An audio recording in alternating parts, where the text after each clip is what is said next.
नाम पावनेभ्यो वैष्णवेभ्यो नमो नमः। श्री कृष्ण चैतन्य प्रभु नित्यानंद, श्री अद्वैत गदाधर शिवसदि गौर भक्त वृंद। हरे कृष्णा कृष्णा कृष्णा हरे हरे, हरे राम राम राम हरे हरे।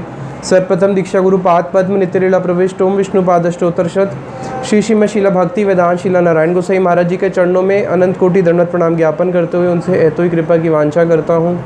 तत्पश्चात नित्यलीला प्रविष्ट ओम विष्णुपाद अष्टोत्तरशत श्री श्रीमद् शीला भक्ति वेदांत शीला स्वामी महाराज जी के चरणों में अनंत कोटि दंडवत प्रणाम ज्ञापन करता हूँ। आप सब भक्तों को मेरा यथा योग्य प्रणाम स्वीकार हो। हरे कृष्णा। तो आज हम लोग गीता का 15 और 16 चैप्टर करेंगे। 15वां चैप्टर आरंभ करते हैं। 15 चैप्टर में भगवान अर्जुन को बता रहे हैं इस संसार का स्वरूप क्या है। तो भगवान कहते हैं ऊर्ध्व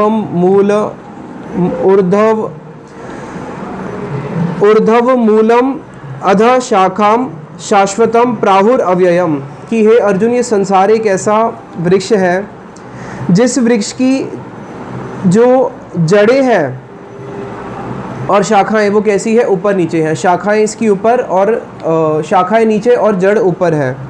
और ये वृक्ष कैसा है, अश्वत्थ वृक्ष विशेष, ये बहुत सारी शाखाओं वाला वृक्ष है और इस वृक्ष की कोई आदि है ना कोई अंत है, बहुत बड़ा अनंत एक वृक्ष है, ऐसा शास्त्रों में बताया गया है। और इसके वृक्ष के पत्ते क्या हैं? इसके पत्ते हैं वेदों के वाक्य, जो वेदों के वाक्य है वही इसके पत्ते हैं। और जो इस वृक्ष को अच्छी तरह जानते हैं उसको ही वेदज्ञ कहते हैं, जो इस वृक्ष की अनुभूति कर चुका है। और इसको थोड़ा सा समझते हैं। हमारे विश्वनाथ चौधरी ठाकुर जी ने इसकी टीका में क्या लिखा है। ये जो जगत है उस जगत की छाया है, तो उस जगत की छाया तो उल्टी ही होगी। पानी के अगर हम तट पे खड़े हो जाएं, नदी के तट पे, और आम के वृक्ष को देखें तो उसकी छाया उल्टी होगी। अब कोई उस आम की छाया को देख के उस पानी के अंदर पूरा जीवन गोते लगाता रहे, पानी की छाया में जो आम की जो तट पे जो आम का पेड़ है उसकी जो आम की छाया आ रही है, पूरा जीवन उसमें गोते लगाता रहे, जितना मर्जी हाथ पैर मारते रहे, वो कभी भी उस आम के फल का रसस्वाद नहीं कर सकता।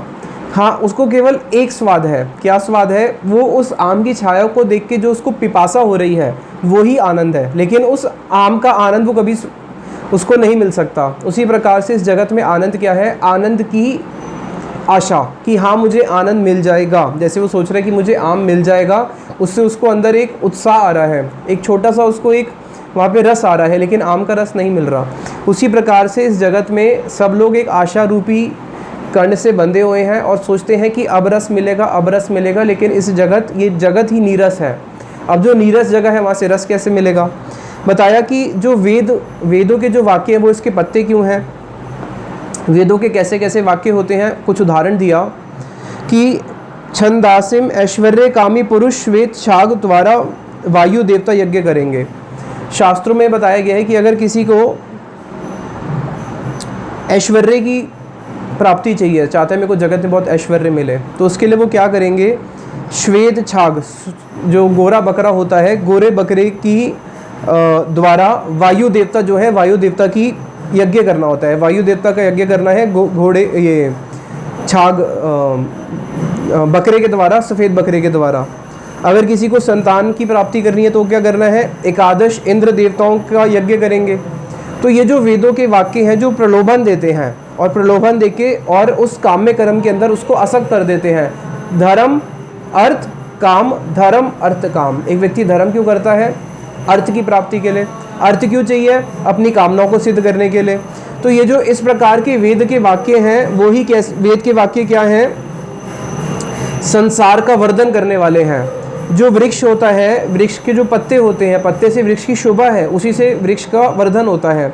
तो इस प्रकार के जो प्रलोभन में जो वेदों के वाक्य हैं वो ही क्या हैं? वो पत्ते हैं इस वृक्ष के। और जो इसको जानता है वही वेदज्ञ है। वो वेदज्ञ यानी कि वो जानता है भाई मुझे इसमें फंसना नहीं है, ये सब क्या है? केवल प्रलोभन मात्र है।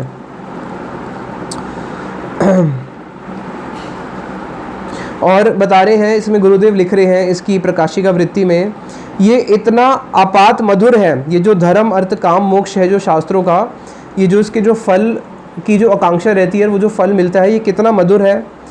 वो इतना मधुर होता है कि बद्धजीव ये जान नहीं पाता कि परिमाण में ये विस्मय है और उसकी ओर आकर्षित हो जाता है। परिमाण में ये विस्मय है, वही बात हो गई, पॉइजन कोटेड शुगर है ये।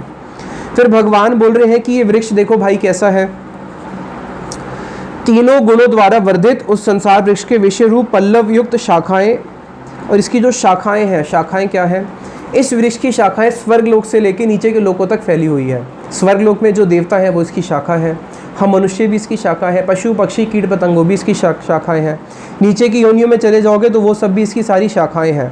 तो इस वृक्ष की बहुत सारी शाखाएं ऊपर से लेके भूवलोक से लेके ब्रह्मा जी से लेके नीचे अतल सूतल रसातल तक इसकी सारी शाखाएं फैली हुई हैं। और इसकी जटाएं क्या है, इसकी जटाएं हैं भोग वासना, जो हमारे अंदर भोग की वासनाएं हैं वो ही इसकी जटाएं हैं। और वृक्ष कब दृढ़ होता है, वृक्ष जो है वो तब उतना दृढ़ होता है जितनी उसकी जो जटाएं होती है वो कितनी गहरी है। तो इसकी जो जटाएं हैं, जो भोग वासना है वो हमारी कितनी गहरी है, उसके अनुसार पता चलता है कि वृक्ष कितना दृढ़ है। और इस जगत में एक छोटा सा कीड़ा ले लो, छोटा सा कीड़ा कौन सा, इंद्रगोप। ये इंद्रगोप कीड़ा रात को जन्म लेता है, बारिश के समय रात को ही अपना संसार करता है, रात को ही बच्चे पैदा करता है, रात को ही रिटायर भी हो जाता है, रात को ही बूढ़ा हो जाता है और सुबह तक जयराम जी की स्वाहा हो जाता है। एक ही छोटा सा इंद्रगोप से कीड़ा से लेके इंद्र तक, जिसकी कितनी लंबी आयु है, हज़ारों लाखों साल उसकी आयु है, दोनों में तो जीवात्मा है। ये भी इस वृक्ष की एक शाखा हो गई, वो भी एक शाखा है, ये छोटी शाखा है वो मोटी शाखा है तो दोनों शाखा। बताया कि ये जो इसकी जटाएं क्या है, वृक्ष की जटाएं हैं भोग वासना। उस छोटे से कीड़े के अंदर, छोटा सा कीड़ा, उसके अंदर जो भोग वासनाएं हैं, और बड़े से बड़ा स्वर्ग का कोई देवता हो उसमें जो भोग वासनाएं हैं, दोनों की भोग वासनाओं में ऐसा नहीं है कि वो छोटा प्राणी है तो उसकी भोग वासना कम होगी, तो वो बड़ा है तो उसकी ज़्यादा होगी। दोनों की भोग वासनाएं कैसी हैं, अनंत, दोनों की अनंत है। छोटा सा जीव है, बहुत छोटा सा, कुछ समय के लिए जीता है, लेकिन भोग वासनाएं अनंत, कभी भी शांत नहीं होती, कभी ख़त्म नहीं होती। फिर आगे बता रहे हैं भगवान कि इस जगत में इस संसार वृक्ष के स्वरूप की उपलब्धि करना मुश्किल है, क्योंकि इस प्रकार का वृक्ष हमने कभी देखा नहीं है। और ये वृक्ष कैसा है, ना तो इसका कोई आदि है ना ही कोई इसका अंत है। तो इस जगत में कोई ऐसी वस्तु है नहीं हमने जो अपने प्रत्यक्ष आँख से देखी हो जिसका आदि ना हो, अंत ना हो। तो ये जो वृक्ष है इसका आदि भी नहीं है और इसका अंत भी नहीं है। और इसकी स्थिति कहाँ पे है वो भी भगवान खुद कह रहे हैं कि अच्छी तरह समझ में नहीं आती है। इसकी जो तमोगुण की शाखाएं हैं वो अधोगमी हो जाती हैं, सत्वगुण की शाखाएं ऊपर की ओर है, रजोगुण की इस तरफ है। और ये तीनों गुणों के द्वारा ही फिर क्या होता है, पोषित होता है। इस वृक्ष को प्रभु काटने का कोई उपाय है या नहीं है? भगवान बोलते हैं हाँ, एक ही उपाय है। क्या? कि केवल वैराग्य से ही इसका छेदन किया जा सकता है। कोई कठोर वैराग्य हो, उसी से ही इसका छेदन किया जा सकता है, और तब जाके जो जगत के मूल हैं भगवान श्री कृष्ण कोई उन तक पहुंच पाता है।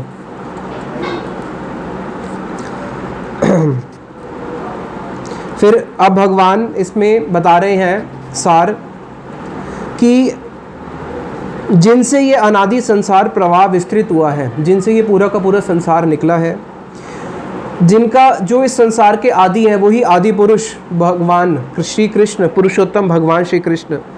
एक जीव को इस संसार का अर्जुन क्या करना चाहिए, छेदन करके उसको उस जगत के जो आदि भगवान कृष्ण हैं उनके शरणागत होना चाहिए। तो देखो भगवान खुद ही कह रहे हैं कि इस जगत में रहना अच्छा नहीं है। या तो भगवान अर्जुन को बोल ही रहे हैं ना कि इस जगत का क्या करो, वैराग्य से छेदन करो। ये वृक्ष उल्टा है और ये दुखदायी है, इसलिए अर्जुन यहाँ पे रहना अच्छा नहीं है। क्या करो, इसका छेदन करके मुझे प्राप्त करने का प्रयास करो। और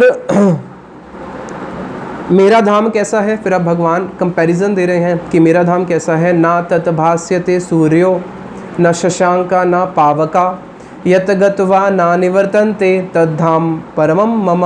ये श्लोक आप सब लोग याद कर लीजिएगा, ये हमारा जीवन का उद्देश्य है। यत गत्वा ना निवर्तन्ते, कि अर्जुन जो मेरा धाम है उधर जाने के बाद उसको कभी भी इस जगत में ना निवर्तन्ते, उसको कभी नहीं आना पड़ता।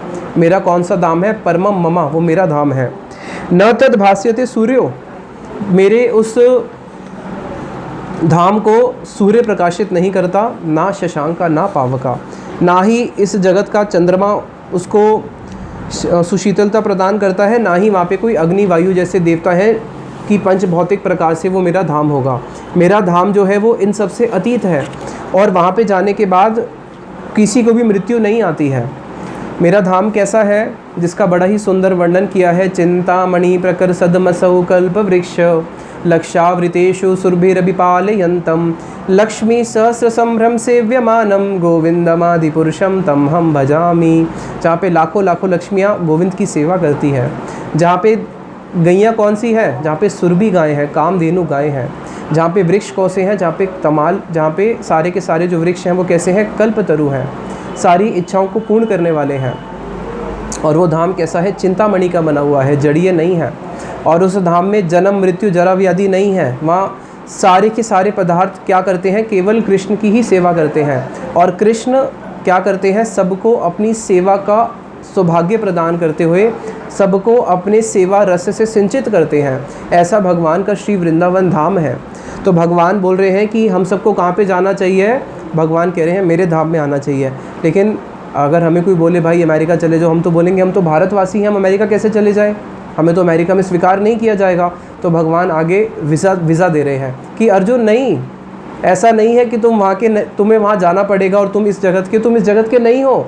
यहाँ पे तो तुम क्या हो, एक ट्रांजिट पैसेंजर समझते हैं ना। जैसे एक कंट्री से दूसरी कंट्री जाते हैं, बीच में कुछ समय के लिए जब प्लेन रुक जाता है तो उनको ट्रांजिट पैसेंजर्स बोलते हैं। जब मैं एक बार ही जा रहा था, कहाँ गए थे, सिंगापुर नहीं हांगकांग जाना था, प्लेन रास्ते में रुका सिंगापुर 4 घंटे के लिए। तो हम लोग ट्रांजिट पैसेंजर थे कि भाई 4 घंटे घूम लो फिर वापस हांगकांग जाना पड़ेगा, तुम यहाँ के नहीं हो। तो उसी प्रकार से बता रहे हैं ममे वंशा जीवलोका जीवभूता सनातना। भगवान कह रहे हैं ममे वंशा, अरे तुम मेरे अंश हो, घबराते क्यों हो। जब तुम मेरे अंश हो तो पिता की संपत्ति पे पुत्र का अधिकार होता है या नहीं होता, स्वाभाविक होता है। तो भगवान कह रहे हैं अर्जुन ममे वंशा, तुम सब मेरे अंश हो। जीवलोका जीव भूता सनातना, जितने भी जीव हैं वो सब मेरे अंश हैं और सारे के सारे जीव सनातन हैं, उनका जन्म मृत्यु नहीं होता है, जन्म मृत्यु तो शरीर का होता है। मना षष्ठानि इंद्रियाणि प्रकृति स्थानि कर्षति। तो प्रभु जब हम अगर आपके अंश हैं तो फिर हम इस जगत में क्यों आ गए, हमें तो वहीं रहना चाहिए था। फिर भगवान बोलते हैं मना षष्ठानि इंद्रियाणि, इस जगत में प्रकृति में स्थित होकर मन और पंच इंद्रियों को आकर्षित करता है। हम अपनी भोग की वासनाओं के कारण ये जो मन है 5 इंद्रियों का राजा बन बैठा है, और इन 5 इंद्रियों का राजा जो हमारा मन बैठा है वो क्या करता है, इंद्रियों को इस संसार के भोग में लगा देता है। तो अभी हमने राजा बना दिया है गलत व्यक्ति को, इस मन को राजा नहीं बनाना क्योंकि ये दुष्ट है। अपने इंद्रियों का राजा किसको बनाना है, कृष्ण को बनाना है। ऋषिकेश सेवनम, जब ये इंद्रियां अपने स्वामी ऋषिकेश की सेवा करेंगी तब तक ये बहुत आनंदित रहती हैं। लेकिन जब इसको मन संसार के भोगों में लगा के अपनी सेवा में नियुक्त करता है तब इनको दुख ही मिलता है। तो भगवान अर्जुन को बोल रहे हैं कि तुम सब मेरे अंश हो और तुम सब कैसे हो, सनातन हो, तुम्हारा कभी भी अंत नहीं होता। सनातन इति सनातन, भूत भविष्य वर्तमान जो हमेशा विद्यमान रहता है। इसलिए तुम्हें क्या करना चाहिए, सब जीवों को यही प्रयास करना चाहिए जो श्रील स्वामी महाराज जी बोलते थे, go back home back to Godhead. यही जीवन का लक्ष्य होना चाहिए, भगवत धाम की प्राप्ति। फिर आगे भगवान बता रहे हैं कि जब तक हम लोग अपने उस नित्य शाश्वत देह को प्राप्त नहीं कर लेते, अपने नित्य शाश्वत धाम को प्राप्त नहीं कर लेते, तब तक हमारी क्या गति होती है। जिस प्रकार से वायु क्या करता है, वायु गंध को एक स्थान से दूसरे स्थान पर उठा के लेके जाता है, कभी पूर्व कभी पश्चिम कभी दक्षिण की ओर। उसी प्रकार से ये जो देही है जिसने इस देह को धारण किया हुआ है वो भी अपनी वासनाओं के अनुसार क्या होता है, अनेक अनेक शरीरों के अंदर ट्रैवल करता रहता है। अनेक अनेक जैसी वासनाएं होती हैं गुणों के अनुसार, कभी ऊर्ध्व लोक में जाता है, कभी नीचे लोक में जाता है, कभी इसी मनुष्य लोक के अंदर ही घूमता रहता है। ब्रह्मांड भ्रमिते कोनो भाग्यवान जीव, इसी ब्रह्मांड के अंदर केवल वो भ्रमण करता रहता है ऊपर से नीचे। जैसे मिक्सी चलाते हैं तो मिक्सी में क्या होता है, ऊपर नीचे भी घूमते हैं और ऐसे भी घूमते हैं। तो हम ऐसे भी घूम रहे हैं और ऐसे भी घूम रहे हैं, इस ब्रह्मांड के अंदर अनेक अनेक योनियों में भ्रमण कर रहे हैं। और यह जीव कान, आँख, त्वचा, जीवा, नासिका और मन का आश्रय कर शब्द आदि विषयों का उपभोग करता है। तो हम इन 5 चीज़ों को भोग करते हैं इस जगत में, 5 रस को 5 इंद्रियों से। और भगवान कृष्ण क्या करते हैं, अपनी पंचम तान से जब मुरली ध्वनि बजाते हैं, भगवान कृष्ण क्या करते हैं, भक्तों को 5 इंद्रियों को आकर्षित करते हैं। महाप्रसाद से उनकी जीवा को आकर्षित करते हैं, अपने बंशी की ध्वनि से कर्ण इंद्रियों को आकर्षित करते हैं, हरि कथा के माध्यम से कर्ण को आकर्षित करते हैं, अपने रूप के माध्यम से नेत्रों को आकर्षित करते हैं, अपना जब अंग गंध देते हैं तो अपने अंग गंध से नासिका को आकर्षित करते हैं। उनकी कैसी अंग गंध है, जब गोपियाँ कृष्ण के प्रसादी माला या फिर कृष्ण के प्रसादी वस्त्र या फिर कृष्ण के साक्षात उनकी अंग की गंध जब गोपियों की नासिका में जाती है तो गोपियाँ क्या कहती हैं, मानो ये कृष्ण की जो अंग गंध है ये बहुत बड़े सेनापति हैं, और ये सेनापति क्या करने आई है, हमारे हृदय में घुस के जो हमने अपनी लज्जा को छुपा के रखा हुआ था उस कवाड़ को उसने खोल दिया, उस द्वार को खोल दिया और हमारा बहुमूल्य रत्न भय और लज्जा को लेके यहाँ से चली गई। तो कैसी कृष्ण की अंग गंध है, जो सौरभ कैसा है, जो मतवाला कर देता है। चतुसन को जब भगवान के चरणों में चढ़ी हुई तुलसी की सुगंध आई, उस सुगंध को सूंघ के इस जगत से वो वैकुंठ चले गए। उस सुगंध को उस सुगंध के पीछे पीछे, उस सुगंध का अनुधावन करते हुए पीछे पीछे वहाँ तक पहुँच गए, वैकुंठ लोक तक। क्यों? इतनी सुंदर सुगंध, जो आत्मा राम थे, आत्मा काम थे, चतुसन, इनका मन भी भगवान के चरणों की तुलसी के अंग गंध ने ही उसको आकर्षित करके उनको वैकुंठ तक लेके चली गई। तो भगवान क्या करते हैं, अपने भक्तों को उनके जो 5 विषय हैं उसको सच्चिदानंद कर देते हैं अपने उस रस का आस्वाद करा के। कृष्ण बहिर्मुख जाने प्रेमामृत वितरणे। कृष्ण क्या करते हैं, कृष्ण बहिर्मुख जने, हम लोग कृष्ण के बहिर्मुख हैं, हमें अपना प्रेम वितरण, गुरुदेव के माध्यम से अपना प्रेम वितरण करते हैं। और क्रमे लय निज अंतपुर, और क्रम से धीरे धीरे अपने निज अंतपुर, अपने ब्रजधाम को ले जाते हैं। जैसे बच्चा जब चलना सीखता है, कितनी बारी गिरता है उसको पता ही नहीं होता और चलना सीख भी जाता है। उसी प्रकार से भक्ति जो भी हम कर रहे हैं, जो हम साधन भजन कर रहे हैं, हम कल एकादशी आएगी, एकादशी व्रत रखते हैं, वृंदावन धाम जाते हैं, परिक्रमा में जाते हैं, हम लोग चलना सीखते सीखते कब चलना सीख जाएंगे और चलते चलते कब गोलोक गुरुदेव लेके चले जाएंगे पता भी नहीं चलेगा। इसलिए जो शास्त्रों के वचन है उस पर पूर्ण विश्वास, गुरु के वचन पे विश्वास होना चाहिए। तो भगवान कह रहे हैं कि जो मूढ़ लोग होते हैं, देह से जाने के समय अथवा देह में रहते समय, जब आत्मा देह से चली जाती है या आत्मा देह में रहती है, दोनों अवस्था में भी जो मूढ़ लोग हैं वो जीव को नहीं देख पाते, वो आत्म साक्षात्कार नहीं कर पाते, ना तो मरने के बाद ना ही जीवंत समय में। लेकिन जो विवेकी पुरुष हैं, जो शास्त्रों को जानते हैं, वो आत्मा को देख लेते हैं, अपने हृदय को शुद्ध करके, अपनी वासनाओं को शुद्ध करके अपना जीवन का लक्ष्य एक ही बना लेते हैं, क्या? भगवत धाम की प्राप्ति। क्योंकि भगवान को प्राप्त करना है तो लक्ष्य एक करना पड़ेगा। जब संसार में भोग की वासनाएं होती है तो लाखों लाखों लक्ष्य हो जाते हैं। आप कोई सोचे कि मैं संसार की सारे लक्ष्यों के साथ भगवान को भी प्राप्त करूंगा, वो तो संभव नहीं है। आगे भगवान कह रहे हैं, अर्जुन को अपना विभूति बता रहे हैं, अपना ऐश्वर्य दिखा रहे हैं। क्या बोलते हैं भगवान? गमविष्ये च भूतामि दरामि अहम ओजसा पोषण आमी च औषधि सर्वा भूतवा रसात्मका। अरे ये जितने भूमंडल आप देख रहे हो, जितने भी सूर्य हो, चंद्र हो, धरती हो, जितने भी ये प्लैनेट्स हैं, जुपिटर, मार्स आदि जितने भी ग्रह हैं, ये सारे के सारे, बृहस्पति, शनि, ये सारे के सारे गमविष्य च भूतामि, मैं अपनी शक्ति से ही क्या करता हूँ, इन सबको अधिष्ठित करता हूँ। पृथ्वी आदि जितने भी ये सारे लोग हैं, ये जो ग्रेविटेशनल फोर्स इसको बोलते हैं हम लोग, ये सबको धारण किसने करके रखा हुआ है? भगवान कह रहे हैं अहम ओजसा, मेरी ओजसा से ही ये सारे के सारे ब्रह्मांड जो हैं, धरती आदि सब घूम रहे हैं। ये जो एक प्लैनेट है, साइंस में बताते हैं मरकरी या प्लूटो में से कोई एक है। हम जैसे जितने सारे ब्रह्मांड घूमते हैं, इनका एक ऑर्बिट होता है, उसी ऑर्बिट में घूमते हैं।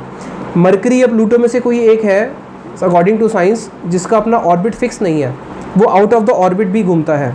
अब मानो सारे के सारे ये ऑर्बिट में घूम रहे हैं। अब कितने ब्रह्मांड हैं? अनंत कोटि ब्रह्मांड हैं। हर ब्रह्मांड के अंदर कितने लोक हैं? अनंत कोटि, बहुत सारे लोक भी हैं। अनंत कोटि ब्रह्मांड, एक ब्रह्मांड को भी देखें तो उस एक ब्रह्मांड के अंदर कितने सारे लोग घूम रहे हैं। अभी जितने सारे लोग घूम रहे हैं, कभी कोई एक्सीडेंट होता है क्या? थोड़ा लेफ्ट हो जाए, राइट हो जाए, इस जगत में भी अगर कोई ट्रैफिक चलता है तो कोई ना कोई कंट्रोलर होता है। तो भगवान कह रहे हैं कि सबका कंट्रोलर कौन हूँ, सारे ब्रह्मांडों का कंट्रोलर मैं हूँ। और जितनी भी पोषण आमी च औषधि, जितनी भी औषधियों को जो पोषण करते हैं, भगवान कह रहे हैं उसके अंदर रस कौन भरता है, मैं ही चंद्रमा के द्वारा उस सब में रस भरता हूँ। अहम वैश्वनारो भूतवा प्राणिनम देहम आश्रितम। अरे ये तो ब्रह्मांड की बात है, अपने पेट के अंदर ही देख लो, अपने शरीर में देख लो। जो तुम खाना खाते हो उस खाने को पचाता कौन है? भगवान कह रहे हैं अहम वैश्वनारो भूतवा। जो जठर अग्नि है वो जठर अग्नि भी मैं ही जलाता हूँ। जठर अग्नि शांत हो गई तो बंदा भी शांत हो जाएगा। प्राण अपान सम्मायोग, जो तुम सांस लेते हो भाई वो सांस कौन जोड़ता है? वो भी जोड़ने वाला मैं हूँ। तुम्हारा खाने पचाने वाला भी मैं हूँ। फिर आगे भगवान कहते हैं अर्जुन को, सर्वस्य च अहम हृदि सन्नविष्टो मता स्मृतिर्ज्ञानम पोहनम च वेदेश सर्वेर अहम एव वेद्यो वेदांतकृत वेदविद एव च अहम। कि अर्जुन सर्वस्य च अहम हृदि सन्नविष्टो, सब भूत आत्मा, सारी जीवात्माओं के हृदय में कौन बैठा है? भगवान कह रहे मैं बैठा हूँ। मता स्मृतिर्ज्ञानम पोहनम च, और मेरे से ही क्या होता है, एक जीव को स्मृति होती है, उसको ज्ञान होता है, और दोनों का नाश भी होता है। कईयों की स्मृति और ज्ञान नाश भी हो जाता है। कल क्या खाया था, परसों क्या खाया था, 2 दिन याद रहते हैं, उसके बाद भूल जाते हैं। तो भगवान कह रहे हैं याद दिलाने वाला भी मैं हूँ, भुलाने वाला भी मैं हूँ। इस शरीर का इंजन क्या है? इस शरीर का इंजन है हार्ट। जैसे होता है ना, पंखा चल रहा होता है तो पंखे का मोटर होता है, मोटर से पंखा घूमता है। अब हर चीज़ में एक इंजन होता है, तो इस शरीर का इंजन है हार्ट। हार्ट से ही क्या है, पूरा शरीर चलता है। और इसलिए देखना, जब कोई एक दूसरे को प्यार करते हैं तो कौन सा साइन देते हैं? हार्ट का साइन देते हैं। कोई आँख का, हाथ का, पैर का, गले का या माथे का साइन नहीं देगा, हार्ट का साइन देते हैं। तो हार्ट इस शरीर का इंजन है। हार्ट में ही आत्मा का वास है, हृदय में ही आत्मा का वास है। इसलिए भगवान कह रहे हैं सर्वस्य चम हृदय सन्नविष्टो, मैं हृदय में रहता हूँ। सब जीवात्मा के साथ परमात्मा हृदय में रहते हैं। और हृदय क्या करता है? पंप करता है, ब्लड को पंप करता है, जिससे जो खून है वो नस नस के अंदर, आँख में, नाक में, सारी इंद्रियों में खून कौन पहुँचा रहा है? हार्ट ही पहुँचाता है। तो ये जो हार्ट जो पंप करता है, इसको पंप क्या हम लोग करते हैं रात को, या सुबह चाबी लगा के घूम जाते हैं, फिर सुबह दोबारा चाबी घुमाते हैं? इसको पंप परमात्मा ही करते हैं जो हृदय के अंदर बैठे हैं। तो भगवान कह रहे हैं सब हृदय के अंदर परमात्मा के रूप में मैं ही बैठा हूँ, मेरा वहाँ पे अधिष्ठान है। और मैं ही क्या करता हूँ? स्मृति, ज्ञान, उनको याद दिलाना, भुलाना, सब मेरा ही काम है। वेदेश सर्वेर अहम एव वेद्यो, सारे वेदों का जो सार है वो क्या है? सारे वेदों का सार एकमात्र मैं ही हूँ, मुझे ही जानना है। वेदांत विद एव च अहम, और जो सारे वेदों में एकमात्र मुझे जानते हैं वो ही वेदज्ञ हैं। वास्तविक में सबको जानने वाला जो ज्ञ है, सारे ज्ञान का, सारे वेदों का जो सार है वो है कृष्ण को जानना। अगर किसी ने कृष्ण को नहीं जाना, कोई अगर बिना कृष्ण को जाने चला गया तो वो 100% पशु योनि में ही जाएगा। क्योंकि भगवान कृष्ण को जाना जा सकता है केवल मनुष्य शरीर से। और भगवान ने मनुष्य शरीर क्यों दिया है? भगवान को जानने के लिए ही दिया है। और जो उनको जानते हैं वही वेदज्ञ हैं। और जो भगवान कृष्ण को नहीं जानते, यानी कि भगवान कहना चाह रहे हैं अगर तुम वेदज्ञ नहीं बने तो पशु बनना पड़ेगा। इसलिए क्या अच्छा है, गीता शास्त्री कोर्स करके वेदज्ञ बन जाओ या अगले जन्म में पशु बने? वेदज्ञ बनना अच्छा है, भगवान को जानने से ही अच्छा है। फिर भगवान कहते हैं आगे अर्जुन को कि इस जगत में शर और अक्षर, शर तो वो जीव हो गए हम लोग जो इस जगत में बार बार पुनः अभी जननम पुनरपि मरणम बार बार च्युत होते हैं। अक्षर वो जीव हैं जो भगवान के धाम में भगवान की सेवा करते हैं। और भगवान कहते हैं मैं इन सबसे ऊपर हूँ, इन सबसे ऊपर हूँ। कौन हूँ मैं? फिर भगवान आगे बताते हैं मैं शर से भी अतीत तथा अक्षर से भी श्रेष्ठ हूँ, अतः जगत में और वेदों में पुरुषोत्तम के नाम से प्रसिद्ध हूँ। भगवान को पुरुषोत्तम बोला जाता है। तो भगवान यहाँ पे बोल रहे हैं कि मैं सबसे श्रेष्ठ हूँ, शर अक्षर से भी श्रेष्ठ हूँ, यहाँ तक कि मैं ब्रह्म से भी श्रेष्ठ हूँ, परमात्मा से भी श्रेष्ठ हूँ। च, इस श्लोक में च का जो उपयोग किया है उसके लिए श्रील विश्वनाथ त्रिवेदी ठाकुर जी कहते हैं कि च का अर्थ है कि मैं च और मैं नारायण आदि सब अवतारों से भी श्रेष्ठ हूँ। तो भगवान यहाँ पे अपना श्रेष्ठत्व प्रकाशित कर रहे हैं। और हमारे मधुसूदन सरस्वती पाद जी ने लिखा है इस श्लोक की टीका में कि वंशी विभूषित कर युक्त, जिनके हाथ में वंशी है,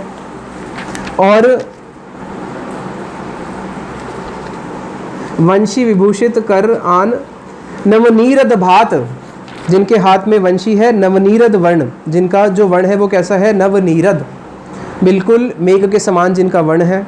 पीताम्बर वस्त्रधारी, जिन्होंने पीताम्बर वस्त्र को धारण किया हुआ है। अरुण बिंब फल जैसे जिनके होठ हैं, जिनके अधर कैसे हैं, बिल्कुल अरुण, बिल्कुल लाल लाल, जैसे बिंब अधर होता है, बिंब के फल के समान, बिंब का फल होता है बिल्कुल लाल लाल, जैसे उनके वैसे अधर है। पूर्णिमा के चांद जैसे मुख वाले, पूर्णिमा का चंद्रमा कैसा होता है, अखंड मंडलम, जो पूरा का पूरा पूर्ण होता है, सर्व कलाओं से पूर्ण होता है। तो कृष्ण का पूर्णिमा के चंद्र के समान जो मुख वाले हैं, जिनके कमल नेत्र हैं, ऐसे श्री कृष्ण तत्व से और कोई श्रेष्ठ तत्व है, पर किम अपि तत्व अहम ना जाने, मैं उनसे श्रेष्ठ किसी तत्व को नहीं जानता। तो जो सारे तत्वों का सार है वो क्या है, भगवान कह रहे हैं वेदेश सर्वेर अहम एव वेद्यो, सारे वेदों का सार ही है भगवान कृष्ण को जानना। जहाँ पे ज्ञान आके विश्राम ग्रहण कर लेता है वो है भगवान श्री कृष्ण। तो भगवान श्री कृष्ण ही सारे वेदों के एकमात्र प्रतिपाद्य विषय है। सारे रसों के जो अखिल रसामृत सिंधु है वो भगवान श्री कृष्ण है। भगवत्ता की जो चरम सीमा है, परम पुरुषोत्तम, वो है भगवान श्री कृष्ण। उनको जानना, उनके अंदर मति होना ही हमारा जीवन का सार है, उसी में ही जीवन सार्थक है। और फिर भगवान कहते हैं यो माम एव, जो मुझे इस प्रकार से असम्मूढ़ो, यानी कि मोह शून्य होकर जानांति पुरुषोत्तमा, जो मुझे इस प्रकार से जानता है कि मैं ही स्वयं पुरुषोत्तम हूँ। स सर्व विद भजति माम सर्व भावेन भारता, अर्जुन वो ही फिर सर्व भावेन, हर प्रकार से मेरा भजन करता है। बिनु जाने ना है प्रतीति, जब तक हम भगवान कृष्ण को जानेंगे नहीं, जब तक हम उनके बारे में पता नहीं होगा, तब तक प्रतीति नहीं होगी। बिना प्रतीति ना है प्रीति। हम इसलिए श्रील चैतन्य महाप्रभु ने बोला है, सिद्धांत बल्य चित्ते ना कर आलस, इया हाइते कृष्ण लागे सुदृढ़ मानस, कि सिद्धांत को बोलने में आलस मत करो, कृष्ण तत्व को समझो, जीव तत्व को समझो। इसको समझने से क्या होगा, सुदृढ़ मानस, हमारा जो मन है वो सुदृढ़ होकर भगवान कृष्ण के चरणों में लग जाएगा। इस प्रकार से सारे शास्त्रों का जो सार है वही है भगवान कृष्ण को जानना। और भगवान यहाँ पे 15वां अध्याय को विश्राम देते हैं।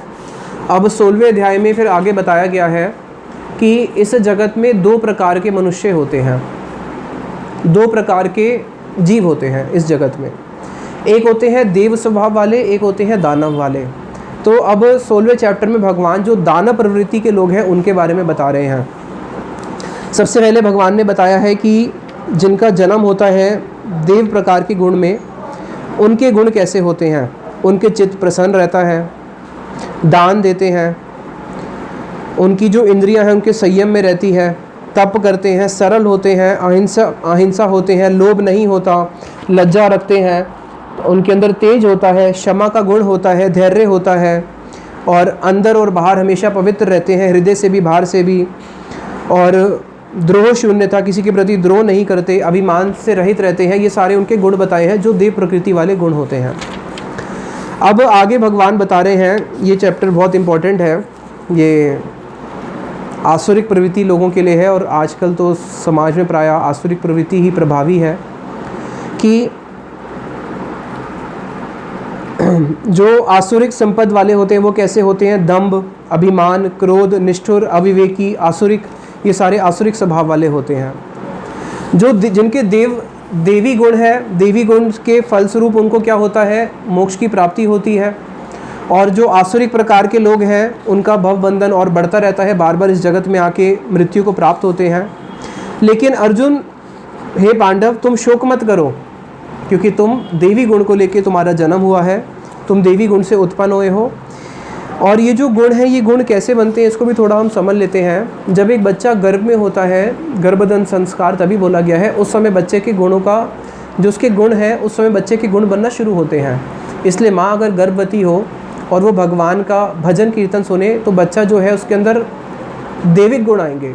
और अगर माँ गर्भवती के समय फिल्में देखे और गलत सब यूट्यूब में दुनिया भर की क्या क्या सब गंद भरा हुआ है, पॉलिटिक्स है, सास ससुर की लड़ाइयाँ हैं, ये सब अगर देखे तो क्या होता है, बच्चे जो हैं फिर उसके अंदर तामसिक गुण आ जाते हैं। तो ये जो गठन होते हैं एक संस्कार के अंदर, बच्चों के गुण गर्भ से ही गठन होना शुरू होते हैं, उसके बाद जब बच्चे का जन्म होता है, जैसे उसको संग मिलता है, उस संग के अनुसार भी फिर उसके गुण और गठित होते हैं, और बाद में जैसे उसके गुण बन जाते हैं, उसी गुण के वशीभूत होकर फिर बच्चा जो है आगे जीवात्मा अपने सारे कर्मों को करता है। तो भगवान जो देवता हैं, देवता तो प्रायः दैविक गुण में रहते हैं, असुर जो है वो आसुरिक गुण में रहते हैं, और मनुष्य के अंदर दोनों गुण होते हैं। इसी धरती लोक पे आपको आसुरिक प्रवृत्ति के लोग भी मिल जाएंगे और दैविक प्रवृत्ति के लोग भी मिल जाएंगे, लेकिन स्वर्ग लोक में आसुरिक प्रवृत्ति के लोग नहीं मिलेंगे। वहाँ प्रायः सबके अंदर दैविक गुण ही हैं। असुरों के अंदर देवता नहीं मिलेंगे, वहाँ आसुरिक गुण है, लेकिन धरती पे दोनों हैं। तो इसलिए भाई दोनों चॉइस ऑप्शन है कि आसुरिक गुण भी ले सकते हैं, दैविक गुण भी ले सकते हैं। अब भगवान बता रहे हैं कि आसुरिक प्रवृत्ति के लोग कैसे होते हैं। आसुरिक प्रवृत्ति के लोग बोलते हैं असत्यम अप्रतिष्ठितम, अरे जगत तो मिथ्या है, इस जगत को कोई मालिक वालिक नहीं होता, ये ईश्वर शून्य है, इस जगत का कोई आश्रय नहीं है। अरे ये जगत कैसे बना है, एक दूसरे के संग से जगत बन गया, पुरुष स्त्री आपस में मैथुन करते हैं, उसी से संसार बनता है। ये जगत का जो मूल है, आधार, वो भगवान नहीं है, इस जगत का मूल आधार क्या है, आपस में संग। तो कितनी इनकी नीच चेतना होती है जो भगवान को भी नहीं मानते। फिर आगे बताया ये आसुरिक प्रवृत्ति वाले लोग जो होते हैं, आत्मतत्वहीन, देह आत्म अभिमानी, आत्म तत्व को नहीं मानते और देह को ही आत्मा समझ बैठते हैं, देह ही आत्मा है उन लोगों के लिए, और हमेशा हिंसक रहते हैं दूसरों के लिए, दूसरों को हमेशा कष्ट देते हैं। और इस प्रकार से उनके बहुत सारे जो अवगुण बताए हैं, एक इसका जो मेन श्लोक है उसी को ले लेते हैं। हाँ, यहाँ से इदम अद्य मया लब्धम इमं प्राप्यस्य मनोरथम, इदम अस्ति इदम अपि मे भविष्यति पुनर्धनम, इदम अद्यम, अरे आज मैंने ये प्राप्त कर लिया, इदम अद्यम मया लब्धम इमं प्राप्यस्य मनोरथम, और मैं ये मनोरथ को पूर्ण करूँगा, आज तो मैंने ये प्राप्त कर लिया है, आज मैं इतने संपत्ति का मालिक बन चुका हूँ, अब मैं ये प्राप्त करूँगा, यह मेरा है, और वो धन भी मैं हर लूँगा, वो कॉन्ट्रैक्ट भी मैं ले लूँगा, मैं और एग्ज़ाम देके बड़ी नौकरी में चले जाऊँगा, ये तो मुझे मिल ही चुका है, उसको भी भोगूँगा। तो इस प्रकार के उनकी मन की चेतना होती है, दिन रात अपनी भोग की वासनाओं को इंक्रीज़ करते रहते हैं। असौ मया हत्या शत्रुर्हनिष्ये च अपरान अपि, ईश्वरो अहम सिद्धो भोगी सिद्धो अहम बलवान सुखी, ईश्वरो अहम, मैं ईश्वर हूँ, मैं इस जगत का एकमात्र भोक्ता हूँ, मैं सबको भोग करूँगा। असौ मया हत्या शत्रुर्हनिष्ये च अपरान अपि, अरे वो मेरा शत्रु था, मेरे भोग में बाधा पहुंचाता था, उसको तो मैंने मार दिया, उसको मार के दिखा दिया कि अगर और भी कोई शत्रु आएगा तो सारे शत्रुओं को मार डालूंगा, और मैं ही एकमात्र सिद्ध हूँ, बलवान हूँ, और मैं ही इस जगत में सुखी हूँ। क्यों? शत्रु को मार डाला है, आज ये है, कल और मिल जाएगा तो और सुखी हो जाऊँगा। इस प्रकार से उनके हमेशा मन इसी चिंतन के अंदर ही दिन रात डूबा रहता है। आड्यो अभिजन्मान अस्मि को अन्य अस्ति सदृशो मया, अरे देखता हूँ कि कौन मेरे समान आ सकता है, बड़े बड़े सबको फेल कर दूंगा कंपटीशन में।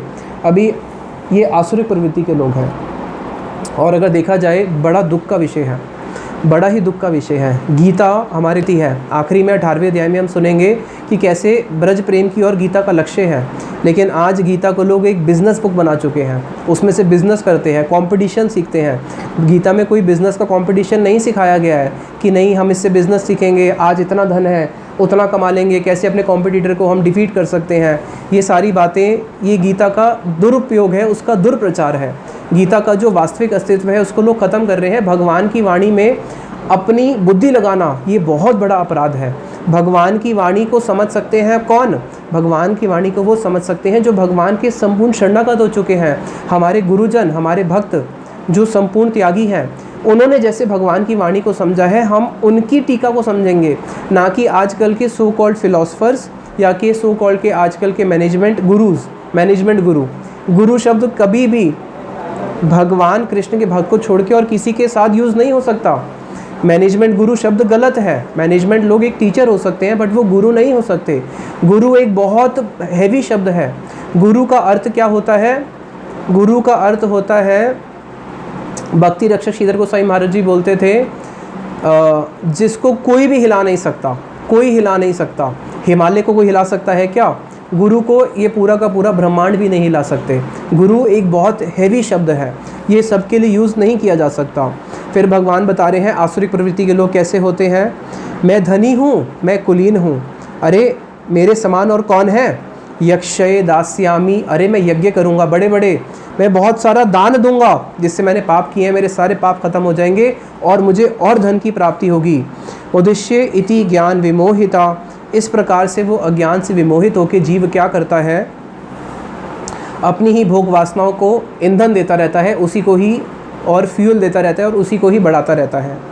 अनेक चित्त विभ्रांता मोह जाल समावृता, अनेक चित्त विभ्रांता, अपने उसके अनेकों अनेकों मनोरथ होते हैं और मोह जाल से आवृत होकर विषय भोगों में इतना आसक्त हो जाता है। प्रसक्ता काम भोगेशु, इस काम को भोगने के लिए उसमें इतना आसक्त हो जाता है कि बाद में उसकी क्या स्थिति होती है? पतनते नरके अशुचौ, कि उसका बाद में नरक में ही पतन होता है। तो जितना हम लोग इस संसार में आसक्त होते रहते हैं अपनी संसार की वासनाओं को वर्धन करने के लिए, भगवत गीता हमारे मटेरियल डिज़ायर्स को इंक्रीज़ करने के लिए नहीं है। भगवत गीता तो उनको दमन करने के लिए बनी है। इसलिए भगवान आगे बता रहे हैं कि जो आत्मज्ञान को जानना चाहते हैं उनके लिए भगवत गीता है। और कई लोग तो अभी ये भी बोलते हैं कि Gita is not a religious book.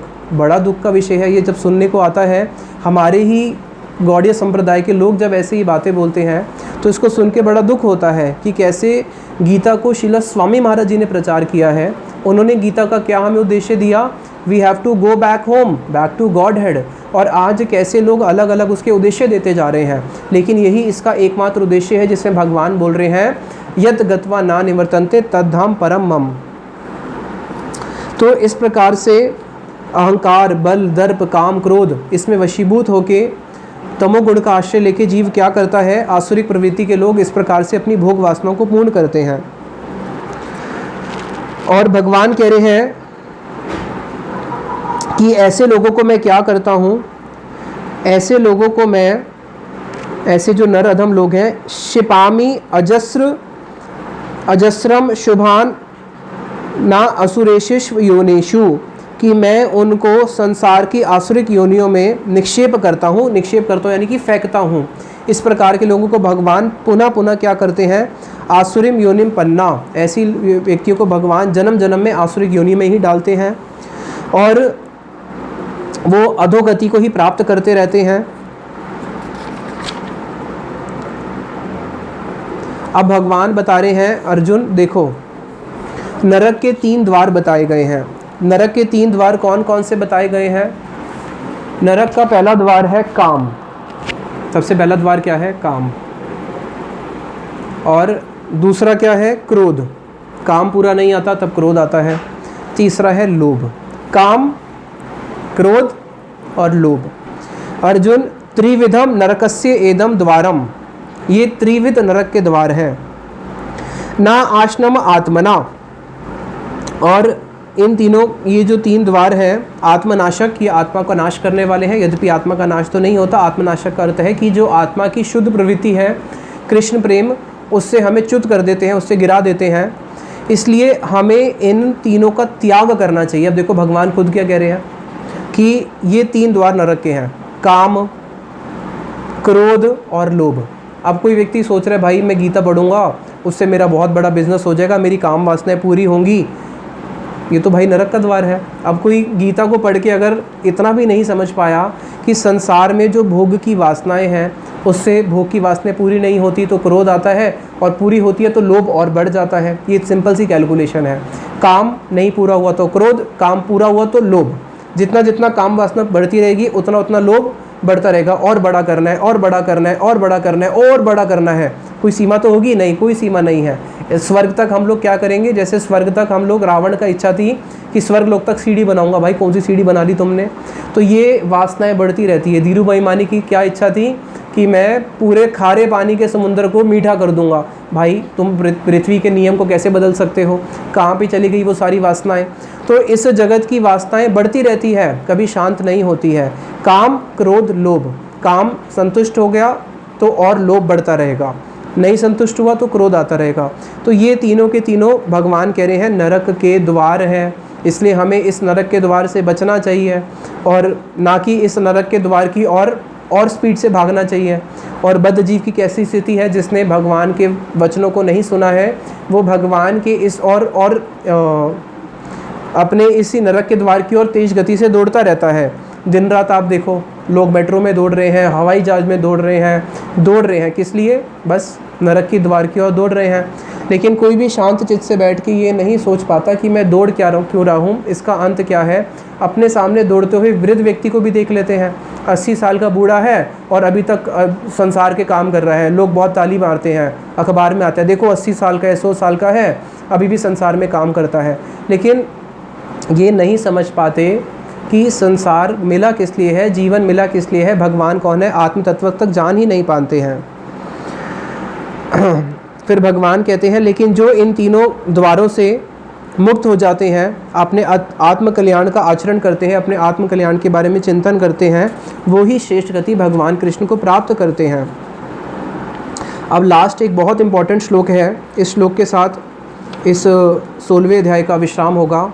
इस श्लोक को आप सब लोग याद कर लीजिएगा, जिसमें भगवान कह रहे हैं, या शास्त्र विधिम उत्सृज्य, या शास्त्र विधिम उत्सृज्य वर्तते कामचारता, वर्तते कामचारता, न स सिद्धिं वापनोति, न च सिद्धिं वापनोति, न सुखम न पराम गतिम, न सुखम न पराम गतिम। भगवान क्या कह रहे हैं, ना यह शास्त्र वृद्धिम उत्सृज्य, जो शास्त्रों की वृद्धि को उत्सृज्य उलांग देता है, शास्त्रों की विधियों को लांग देता है। वर्तते कामचारता, शास्त्रों की विधि को क्यों उल्लंघन करता है? अपने काम वासनाओं की पूर्ति के लिए। उसके साथ क्या होता है, ना च सिद्धिम वापनोति, अर्जुन उसको कभी भी सिद्धि नहीं मिलती, उसको कभी भी सिद्धि नहीं मिलती। ना सुखम ना पराम गतिम, अच्छा चलो सिद्धि नहीं मिलती, भगवत प्रेम नहीं मिलता, कम से कम शास्त्रों को उल्लंघन किया अपने किसी स्व सुख के लिए, कुछ सुख तो मिलेगा। तो भगवान कह रहे हैं अर्जुन नहीं, ना सुखम ना परम गतिम, उसको परम गति तो मिलेगी ही नहीं, परम गति से तो वो चला ही गया, उसका परमार्थ तो गया, और साथ में ना सुखम, उसको सुख भी नहीं मिलेगा। अब इस चीज़ को एक छोटे से उदाहरण से समझते हैं। देखिए, ये बहुत प्रैक्टिकल श्लोक है। शास्त्रों में जो बताया गया है, भगवान कह रहे हैं शास्त्रों की विधियों का कभी उल्लंघन नहीं करना चाहिए, क्योंकि शास्त्र किसकी वाणी है? भगवान की वाणी है। श्रील स्वामी महाराज जी बोलते थे कि अगर किसी व्यक्ति ने गौ हत्या करी है तो मनु स्मृता कहती है, शास्त्र है कि किस प्रकार से मनु संहिता लिखी गई है कि किस प्रकार से संसार चलेगा, कि अगर किसी ने गौ हत्या करी है तो उसको दंड क्या देना चाहिए? उसको राजा जो है उसको प्राण दंड दे दे। प्राण दंड देने से उसका गौ हत्या का पाप का प्रायश्चित इसी जन्म में ही हो जाता है।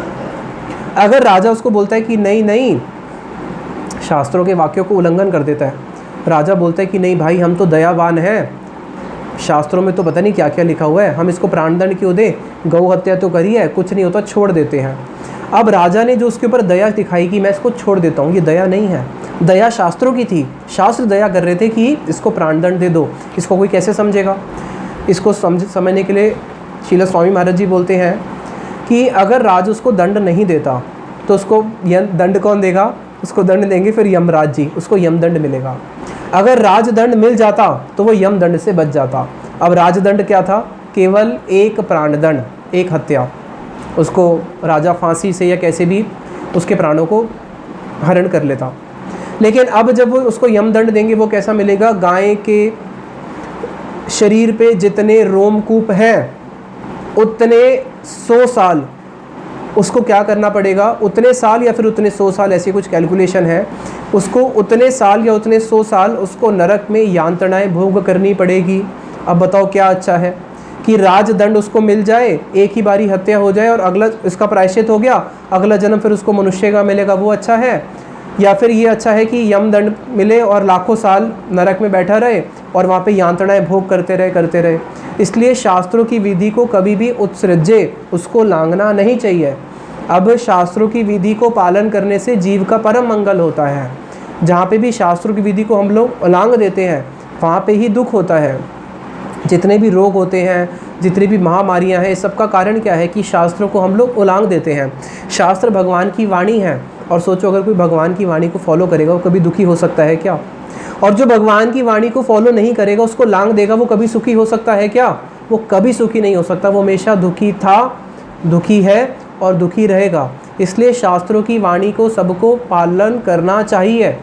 और कई जगहों पे लोग शास्त्रों की वाणी को नहीं समझ पाते हैं। जैसे अभी शिक्षा अर्थकम वालों ने बड़ी अच्छी वीडियो डाली है BBC के अगेंस्ट कि बीबीसी बोलता है कि मनु संहिता ने क्या किया, देश का बंटवारा कर दिया। कैसा बंटवारा कर दिया? देश में उन्होंने अनेक अनेक जातियाँ उत्पन्न कर दी। हम ब्राह्मण श्रेष्ठ हैं, ये शूद्र हैं, तो ये लोग त्यज्य हैं। लेकिन ऐसा नहीं है। जब स्वामी महाराज जी विदेश में गए थे, उन्होंने बोला, क्रिश्चियन लोग क्या बोलते हैं, अरे भारतवासियों तुम कैसे हिंदू लोग हो, देखो ब्राह्मण लोग अपने आप को श्रेष्ठ बोलते हैं, तुम्हें शूद्र मानते हैं। ऐसा नहीं है, तुम हमारे धर्म में आ जाओ, हमारे धर्म में सब समान है। मुसलमान बोलते हैं हमारे धर्म में सब समान है, ये तो हिंदू ही हैं जो ब्राह्मण क्षत्रिय वैश्य शूद्र करके बांट देते हैं। तो शिला स्वामी महाराज जी ने बोला, तुम कितना मूर्ख बनाते हो। विदेशी लोगों को बोला, अरे भाई ब्राह्मण क्षत्रिय वैश्य शूद्र कौन से देश में नहीं है? ब्राह्मण कौन होते हैं? लर्नेड क्लास, जो स्कॉलर्स हैं उनको बोलते हैं ब्राह्मण। तो तुम्हारे अमेरिका के अंदर बड़े बड़े जो मिनिस्टर्स बैठे हैं, जो जज बैठा है, जो फिलोसफर्स बैठे हैं, साइंटिस्ट बैठे हैं, वो लर्नड है या नहीं है? वो लोग, उन लोगों को किसी को भी क्या भारत की सरकार आईएएस बना देती है? उसका एग्ज़ाम होता है, इंटरव्यू होता है, देखा जाता है कि कितनी बुद्धि है। उसी प्रकार से जो बुद्धिमान लोग हैं उनको ब्राह्मण बोला गया है, कर्म के अनुसार बोला गया है, गुणों के अनुसार बोला गया है, जात और जन्म के अनुसार नहीं बोला गया है। वो तो बाद में उसका मिसरिप्रेजेंटेशन किया गया है, मैनिपुलेट किया गया है। बोले तुम्हारे यहाँ पे क्षत्रिय होते हैं, नहीं होते? कौन सा ऐसा देश है भाई जहाँ क्षत्रिय नहीं है? हर जगह तो मिलिट्री होती है। अब मिलिट्री में क्या 80 साल के बूढ़े को ले लोगे? या मिलिट्री में किसी ऐसा व्यक्ति जिसका हाइट छोटा है, दुबला पतला है, उसको ले लोगे? मिलिट्री में जाने के लिए पूरी फिजिक चेक करी जाती है, देखा जाता है शारीरिक बल है या नहीं है। तो तुम्हारे यहाँ पे क्षत्रिय होते हैं, नहीं होते? भाई क्षत्रिय तो तुम्हारे यहाँ पे भी होते हैं। बिजनेस क्लास वैश्य वो भी हर जगह होते हैं। और शूद्र किसको बोला गया है? शूद्र बोला गया है जो कि लेबर क्लास है, लेबर क्लास को बोला गया शूद्र। अब एक कंपाउंडर है, अब आपने बैंक में किसी को कंपाउंडर की नौकरी दी है या पियून की नौकरी दी है, बोलो भाई ये तो आप गलत कर रहे हो, इसको पियून क्यों दिया है? इसको तो पियून की या इसको गार्ड की नौकरी देना ठीक नहीं है, क्यों? इसको आप मैनेजर बना दो। भाई कैसे बना दे? जिसके अंदर शूद्र के गुण है उसको तो शूद्र ही बनाएंगे। यहाँ तक कि उसके लिए भी एग्ज़ाम देना पड़ता है। अगर पियून की या गार्ड की जॉब थी, उसके लिए भी देखते हैं भाई उसके लिए भी योग्य है या नहीं है। तो कर्मों और गुणों के अनुसार ही तो क्या होते हैं, 4 बटते हैं। तो जो शास्त्रों में जितनी भी चीज़ें दी गई हैं, कोई भी चीज़ गलत नहीं है, कोई भी चीज़ गलत नहीं है। यहाँ तक कि सती प्रथा भी गलत नहीं है। जो हमको स्कूल में पढ़ाया जाता था कि सती प्रथा भारत में बहुत गलत थी, सती प्रथा को देखो मनमोहन राय कौन कौन थे, इन्होंने हटा दिया, विदेशी लोगों ने आके बोला है सती प्रथा गलत है। शास्त्रों की सती प्रथा भी गलत नहीं है, शास्त्रों की कोई भी चीज़ गलत नहीं है। शास्त्रों की जो सारी की सारी विधि है वो जीव के मंगल के लिए है, लेकिन उसको लोग समझ नहीं पाते हैं। उसको बाद में क्या करते हैं, क्योंकि शास्त्रों को समझने के लिए शास्त्र विज्ञ चाहिए, एक सद्गुरु चाहिए। अगर वो सद्गुरु नहीं होगा तो हम शास्त्रों को नहीं समझ पाएंगे। जैसे आजकल लोग गीता में से बिजनेस की बातें कर रहे हैं, ये लोग गीता को नहीं जानते हैं। उसी प्रकार से जब कोई शास्त्रों को नहीं जानता उसका गलत प्रचार हो जाता है। सती प्रथा क्या होती थी, इसको भी थोड़ा सा समझ लेते हैं। जैसे अब पहले उसका दुरुपयोग क्या हो गया, कोई भी व्यक्ति मरा, उसकी नई बेचारी की दुल्हन है, उसको जाके पति के साथ जाके अग्नि में बिठा दिया, ले भाई तू भी जल के राख हो जा। ये सती प्रथा नहीं है। सती प्रथा क्या होती थी कि जिसने अपने पति की बहुत सेवा करी है, अपने पति की सेवा करी है, उसको दिन रात एकांतिक एकनिष्ठ रही है और पति के अलावा किसी भी पर पुरुष का उसने कभी मन से भी चिंतन नहीं करा। तो ऐसी स्थिति में जब उसके पति की मृत्यु आती है, तो मृत्यु के बाद क्या होता है, जो पत्नी होती है, पत्नी अपने पति के वियोग को सहन नहीं कर पाती। उस वियोग को सहन नहीं करने के कारण वो जो वियोग की अग्नि है, ऐसा नहीं कि उसको बाहर से कोई अग्नि जलानी पड़ती है, अपनी वियोग की अग्नि से ही वो क्या करती है, अपने शरीर को भस्म कर लेती है। और वो अग्नि उसको स्पर्श जब करती है तो अग्नि उसको दहाती नहीं है, अग्नि का उसको दुख स्पर्श नहीं होता। वो अग्नि क्या करती है, उस पत्नी को अपने पति के साथ ऊंचे लोकों में जाके उसको सीधा, यहाँ से सीधा ऊंचे लोक में जाके उसको देव शरीर मिलता है, वहाँ पे वो अपने पति के साथ में ही उसकी सेवा करती है। ये थी अग्नि प्रथा। भी कुछ साल पहले भी राजस्थान में ऐसे एक स्त्री का सुनने में आता है, जब वो सती होने जा रही थी, लोगों ने उसको रोका, फिर वो खुद बैठे बैठे ही उसने अपने शरीर से खुद अग्नि प्रकट करी अपने शरीर से, और वो अपने पति के साथ उस लोक में चली गई जिस लोक में उसकी पति गया है। सिंपल है भाई, अब किसी का पति जा रहा है ऑस्ट्रेलिया 20 साल के लिए, और पत्नी बोलती है नहीं मुझे भी आपके साथ जाना है, तो वो भी फ्लाइट में बैठ के चली जाती है। और इसमें अगर सिंपल है, इसमें कोई वो तो गलत तो नहीं है। तो शास्त्रों की जो भी चीज़ें हैं कोई भी गलत नहीं है, लेकिन जब तक कोई शास्त्र विज्ञ व्यक्ति नहीं होता उसको समझाने वाला, तब तक लोग उसको नहीं समझ पाते हैं। तो भगवान कह रहे हैं कि जो भी शास्त्रों की विधियों का उल्लंघन करता है उसको दुख मिलता है। अब कोई बोले कि भाई मुझे शास्त्र पता ही नहीं है, तो नहीं, ऐसा नहीं चलेगा। अगर आपको मनुष्य जीवन मिला है, आपको शास्त्र पढ़ने पड़ेंगे, अगर आप नहीं पढ़ते, ignorance is not a bliss. आप विदेश में हो, आप वहाँ पे गाड़ी चला रहे हो, अगर आप बोलो कि मुझे नियम नहीं पता, जैसे एक उदाहरण देता हूँ, हम गाड़ी चला रहे हैं, गाड़ी चलाते हुए मैं गाड़ी चला रहा था, ऑरेंज बत्ती हो गई, प्रैक्टिकल उदाहरण, ऑरेंज बत्ती हो गई तो मेरे साथ में एक गाड़ी हल्का सा आ गई थी, उसकी बैक टायर पे मेरा फ्रंट टायर स्पर्श कर रहा था, ऑरेंज बत्ती हुई, वो गाड़ी निकल गई, मैंने कहा मैं भी निकल जाऊँगा, हम दोनों ही निकल गए, मैं उससे 2 इंच पीछे हूँ, आगे ट्रैफिक पुलिस वाला खड़ा है, उसने उसको तो छोड़ दिया, मुझे पकड़ लिया। भाई ये तो गड़बड़ है, उसको आपने छोड़ दिया, मुझे क्यों पकड़ लिया? तो ट्रैफिक पुलिस वाले ने बोला क्योंकि उसका जो फ्रंट टायर है, जब ऑरेंज बत्ती हुई थी वो स्टॉप लाइन क्रॉस कर चुका था। अब ये बात समझ में आती है कि ऑरेंज लाइट क्यों होती है? हम में से किसी को भी पता नहीं होगा कि ऑरेंज लाइट का फंक्शन क्या होता है। ऑरेंज लाइट का सिंपल सा फंक्शन होता है कि हर लाल बत्ती पे एक स्टॉप लाइन बनी होती है। अगर आपकी गाड़ी उस स्टॉप लाइन को क्रॉस कर चुकी है तब आपने ऑरेंज बत्ती देखी, इसका मतलब अब आप निकल जाओ, रुको मत। और अगर आपकी गाड़ी स्टॉप लाइन से पीछे थी तब ऑरेंज बत्ती हुई है, तब आपको गाड़ी रोक लेनी है। अब हमें तो बोले भाई हमें तो उसका मतलब ही नहीं पता, तो तब भी आपका चालान कटेगा। क्यों? आपको मतलब पता होना चाहिए, क्योंकि जब आप गाड़ी चलाते हो आपके पास लाइसेंस है। जब आप लाइसेंस लेने जाते हो तो क्या होता है, जब आप लाइसेंस लेने के जाते हैं तब वहाँ पे आपसे टेस्ट लिया जाता है, टेस्ट में आपको पास होना पड़ता है। तो इसका मतलब आपने सारे रूल्स रेगुलेशंस पढ़े हुए हैं। अगर आपने नहीं पढ़े तो दोष आपका है, दोष आपको लगेगा। उसी प्रकार से जब मनुष्य जीवन मिला है, अगर कोई बोले मुझे को तो पता ही नहीं शास्त्रों में लिखा क्या है, तो भाई दोष आपका है, आपको पढ़ने पड़ेंगे। नहीं पढ़ोगे तो आपको दोष लगेगा, नहीं पढ़ने से ही दोष लगेगा। इसलिए शास्त्रों की विधियों को सबको पालन करना चाहिए, नहीं करने से क्या होता है, उसको दोष लगता है। तो यहीं पे ही हम 15 और 16 चैप्टर को विश्राम देते हैं। कल 18 चैप्टर का 2 पार्ट में क्लासेस होंगी। कल होगी फर्स्ट पार्ट की क्लास, उसका हम आपको रिकॉर्डिंग भेज देंगे, क्योंकि कल मैं वृंदावन जा रहा हूँ, एकादशी है। और सेकंड क्लास नेक्स्ट वीक होगी 18 चैप्टर की। निताई गौर प्रेमानंदे, हरि हरि बोल। वांछा कल्पतरुभ्यश्च